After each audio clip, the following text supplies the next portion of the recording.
Hello friends, स्वागत है आपका हमारे चैनल पर। और आज हम आपके लिए लेकर आए हैं गेहूं के आटे का एकदम नया और बहुत ही ज़्यादा टेस्टी नाश्ता।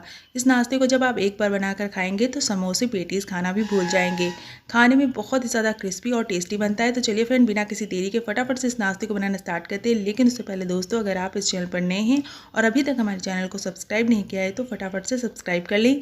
साथ में जो घंटी आती है उसे भी ज़रूर प्रेस कर दें, ताकि हमारे चैनल पर जब भी नई वीडियो आए उसकी नोटिफिकेशन यानी कि मैसेज आपको मिल सके और आप फटाफट से वीडियो को वॉच कर सके।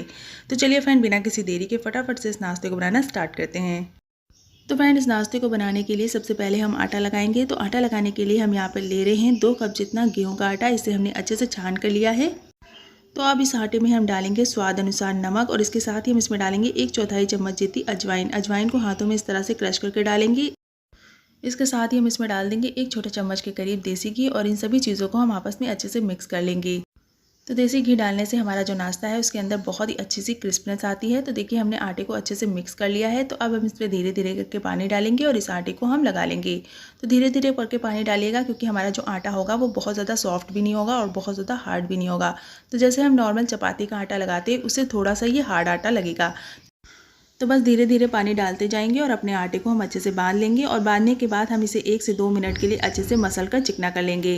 तो देखिए, हमने इसे अच्छे से चिकना कर लिया है। तो अब इसे हम 1 से 2 मिनट के लिए रेस्ट पे छोड़ देंगे। और आपको यहाँ पर मैं दिखा रही हूँ कि हमारा जो आटा है वो कुछ इस तरह का है। तो आटा रेडी हो चुका है। तो इसे हम सेट होने के लिए छोड़ते हैं। तब तक ये अपनी हम दूसरी तैयारी कर लेते हैं। तो फ्रेंड, अब अपने नाश्ते के लिए हम स्टफिंग बनाएंगे। तो स्टफिंग बनाने के लिए हम एक पैन में डालेंगे 2 छोटे चम्मच के करीब तेल। और जैसे ही हमारा तेल गर्म हो जाएगा हम इसमें डालेंगे 1/4 चम्मच साबुत जीरा। जीरे को हम अच्छे से चटकने देंगे। और उसके बाद हम इसमें डाल देंगे 2 से 3 बारीक कटी हुई हरी मिर्च। तो हरी मिर्च आप अपने स्पाइस के अकॉर्डिंग डाल सकते हैं। इसके बाद हम इसमें डाल देंगे 1 बारीक कटी हुई प्याज। अगर आप प्याज नहीं खाते हैं तो आप प्याज को स्किप भी कर सकते हैं। तो प्याज के साथ ही हम इसमें डाल देंगे थोड़ा सा बारीक कटा हुआ गाजर। और इसके साथ ही हम इसमें डालेंगे बारीक कटा हुआ टमाटर।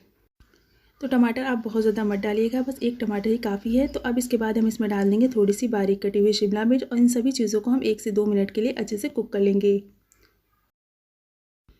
तो इसे आपको बहुत ज़्यादा पकाना नहीं है, बस हमारी सारी सब्जियां हल्की सी नरम हो जाएंगी, यानी कि इसमें थोड़ा सा क्रंच आ जाएगा, तभी हम इसमें डाल देंगे उबले हुए आलू। तो यहाँ पे मैंने 5 से 6 उबले हुए आलू लिए हैं।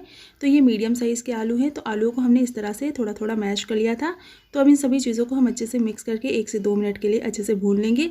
आप चाहें तो एक मैशर की हेल्प से आलूओं को अच्छे से मैश कर सकते हैं। तो आलूओं को मैश करने से हमारी जो स्टफिंग है वो बिखरती नहीं है। तो आलूओं को हमने अच्छे से मैश कर लिया है। तो अब हम इसमें थोड़े से स्पाइस डालेंगे। तो सबसे पहले हम इसमें डाल देंगे 1/4 चम्मच जितना चिली फ्लेक्स।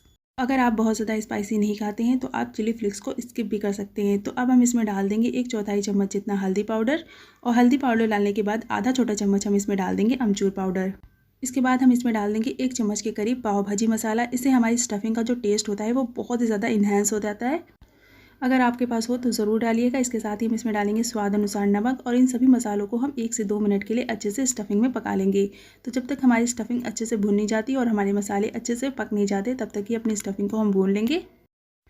तो 1 से 2 मिनट अच्छे से भूनने के बाद हमारी जो स्टफिंग है वो रेडी हो चुकी है। तो अब इसमें डालेंगे थोड़ी सी क्रश की हुई मेथी। अगर आपके पास धनिया है तो आप उसे भी डाल सकते हैं। तो मेथी डालकर हम इसे अच्छे से मिक्स कर देंगे। और यहाँ पर हमारी चटपटी सी स्टफिंग रेडी हो चुकी है। तो अब इस स्टफिंग को हम ठंडा होने के लिए छोड़ देंगे, जब तक कि अपनी हम दूसरी तैयारी कर लेते हैं। तो फ्रेंड, अब अपने नाश्ते के लिए हम बनाएंगे साटा। इसके लिए हम लेंगे 3 से 4 चम्मच के करीब देसी घी। तो देसी घी के अलावा आप यहाँ पर वनस्पति घी का भी इस्तेमाल कर सकते हैं, बस आप तेल का इस्तेमाल बिल्कुल भी मत कीजिएगा। तो 4 चम्मच देसी घी में अब हम मिलाएंगे 2 बड़े चम्मच के करीब कॉर्नफ्लावर। अगर आपके पास कॉर्नफ्लावर नहीं है तो आप 2 चम्मच के करीब इसमें मैदा या फिर चावल का आटे का भी इस्तेमाल कर सकते हैं। तो यहाँ पर हमारा साटा रेडी हो चुका है। तो इसे अब हम साइड में कर लेंगे और अब अपने आटे को हम चेक कर लेंगे। तो फ्रेंड, हमारा आटा काफ़ी अच्छे से सेट हो चुका है। तो अब अपने आटे के हम पेड़े निकालेंगे। तो यहाँ पे मैं 3 से 4 मीडियम साइज़ के पेड़े निकालूंगी। और अपने सारे पेड़े को हम हाथों से अच्छे से चिकना कर लेंगे, ताकि इसे बेलते समय बिल्कुल भी क्रैक नहीं आए। तो फ्रेंड, हमने अपने सारे पेड़ों को अच्छे से स्मूथ कर लिया है। तो अब चलते हैं इसे बेलने की प्रोसेस पर। तो सबसे पहले हम अपना एक पेड़ा ले लेंगे और उस पर हम थोड़ा सा सूखा आटा लगाएंगे। सूखा आटा लगाने से इसे बेलने में आपको बिल्कुल भी प्रॉब्लम नहीं होगी और ये बिल्कुल भी चिपकेगा नहीं। तो इस तरह से हल्का हल्का सूखा आटा लगाएंगे और इसे हम ईजिली बेल लेंगे। तो जैसे हम नॉर्मल रोटी बेलते हैं उसी तरह से आपको इसे बेलना है, लेकिन आपको इसे नॉर्मल रोटी से थोड़ा सा बड़ा और पतला बेलना है। तो जितना हो सके आप इसे पतला ही बेलिएगा। तो देखिए, हमने इसे बहुत ही अच्छे से बेल कर रेडी कर लिया है। तो कुछ इसी तरह की रोटी आपको तैयार करनी है। तो यहाँ पर अपनी सारी रोटी को हमने इसी तरह से बेल लिया है। तो अब चलते हैं अपने नेक्स्ट प्रोसेस पर। अब हमने जो अपनी रोटियों को बेल कर रखा है उसमें से एक रोटी को हम ले लेंगे और उस पर हमने जो अपना साटा तैयार किया है वो लगाएंगे। तो यहाँ पर हम इस साटे को अच्छे से मिक्स कर लेंगे। तो साटे को अच्छे से मिक्स करने के बाद अब हम 1 चम्मच के करीब साटे को रोटी के चारों तरफ अच्छे से फैलाएंगे और इसे हम हाथों से इस तरह से रोटी के चारों तरफ अच्छे से लगाएंगे। हाथों से ही कीजिएगा, इससे बहुत ही आसानी होती है। इसके बाद हम इसके ऊपर थोड़ा सा सूखा आटा इस तरह से स्प्रेड कर देंगे। तो बहुत ही हल्का सा सूखा आटा स्प्रेड करने के बाद अब हमने जो अपनी दूसरी रोटी तैयार की है उसे भी हम इसके ऊपर लगा देंगे और सेम प्रोसेस को हम रिपीट करते जाएंगे। तो दूसरी रोटी को रखते समय आपको ध्यान रखना है कि इसे आपको हल्का हल्का टैप ज़रूर कर देना है, क्योंकि इसके अंदर बिल्कुल भी एयर होगी तो हमारा जो नाश्ता है वो अच्छे से नहीं बनेगा। इसके अलावा यहाँ पे मैंने 4 रोटी तैयार की है और उसी हिसाब से हमने साटा भी तैयार किया है। तो जितनी रोटी आपके पास हो उसी हिसाब से आप साटे को भी तैयार कीजिएगा। तो बस एक के बाद एक हम अपनी रोटी को साटा लगाकर सेट करते जाएंगे। तो फ्रेंड, हमने अपनी सारी रोटी को अच्छे से सेट कर लिया है और लास्ट रोटी पर भी हमने अच्छे से साटा लगा लिया है। और अब इस तरह से हम इसे फोल्ड करेंगे। ध्यान रखिएगा, इसे आपको टाइटली फोल्ड करना है। इसके अंदर बिल्कुल भी एयर नहीं होनी चाहिए, वरना हमारा जो नाश्ता है उसमें बहुत ज़्यादा लेयर अच्छी नहीं बनेगी। तो इस तरह से हल्का हल्का प्रेस करते हुए आप इसे अच्छे से रोल कर लीजिएगा। तो रोल करने के बाद अब इसे हम कट करेंगे और आप देख सकते हैं कि हमारी आटे में कितनी ज़्यादा लेयर बनकर तैयार हुई है। तो अब इसके एक समान हम पेड़े काट लेंगे। तो थोड़े से हम बड़े पेड़े काटेंगे। तो जिस भी चाकू से आप इसे कट कर रहे हैं वो थोड़ी सी शार्प होनी चाहिए और इसे आपको एक बार में कट नहीं करना है। इसे आपको आरी की तरह चलाना है ताकि हमारी जो लेयर है वो बिल्कुल भी ख़राब नहीं हो। तो फ्रेंड, अब हमने जो अपने रोल को काटा है उसे हम हाथों से इस तरह से टैप कर देंगे ताकि हमारी जो लेयर है वो बहुत ही अच्छे से दिखे। तो इस तरह से हल्का हल्का हाथों से इसे टैप करते हुए अच्छे से सारी लोइयों को बना लेना है। तो यहाँ पर हमारी सारी लोइयाँ बनकर रेडी हो चुकी हैं। तो अब इसे चलेंगे बेलने की प्रोसेस पर। तो सबसे पहले हम अपनी एक लोई को ले लेंगे और इसे हम इस तरह से हल्के हाथों से बेलेंगे।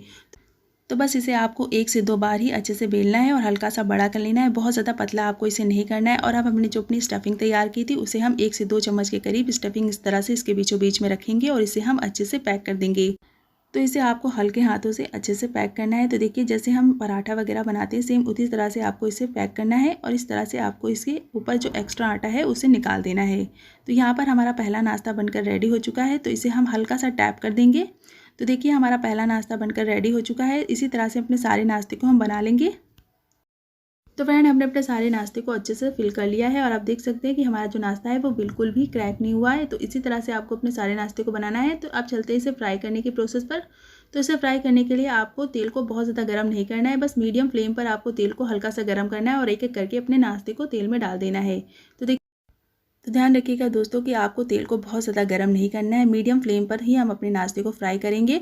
तो इस तरह से जैसे जैसे नाश्ता फ्राई होता जाएगा हम इसे अलटते पलटते रहेंगे ताकि इसके अंदर जो लेयर है वो अच्छे से खुल सकें। तो एक साथ सारे नाश्ते को फ्राई नहीं करें। जैसे ही आपको लगे कि तेल का टेम्परेचर थोड़ा सा गर्म हो रहा है तो आप अपनी बाकी बची हुई नाश्ते को भी हम इसमें डाल देंगे ताकि हमारे तेल का जो टेम्परेचर है वो मैनेज हो सके। तो जिस नाश्ते को हमने पहले डाला था वो जल्दी कुक हो जाएगा और जिस नाश्ते को हमने बाद में डाला है वो थोड़ा सा टाइम लेगा। बस आपको इसे मीडियम फ्लेम पर ही फ्राई करना है। तो फ्रेंड, 2 से 3 मिनट हो चुके हैं और हमारा जो नाश्ता है वो बहुत ही अच्छे से कुक हो चुका है। तो अब एक एक करके अपने नाश्ते को हम तेल से बाहर निकालेंगे। तो इसी तरह से अपने सारे नाश्ते को हम बनाकर रेडी कर लेंगे। तो फ्रेंड्स, बनकर तैयार है हमारे गेहूं के आटे का ये बहुत ही ज़्यादा क्रिस्पी, परतदार और बहुत ही ज़्यादा टेस्टी नाश्ता। इसे आप ज़रूर ट्राई कीजिएगा। आप एक बार इस नाश्ते को बनाकर खा लेंगे तो आप समोसे, कचौड़ी या फिर पेटीज़ खाना भी भूल जाएंगे।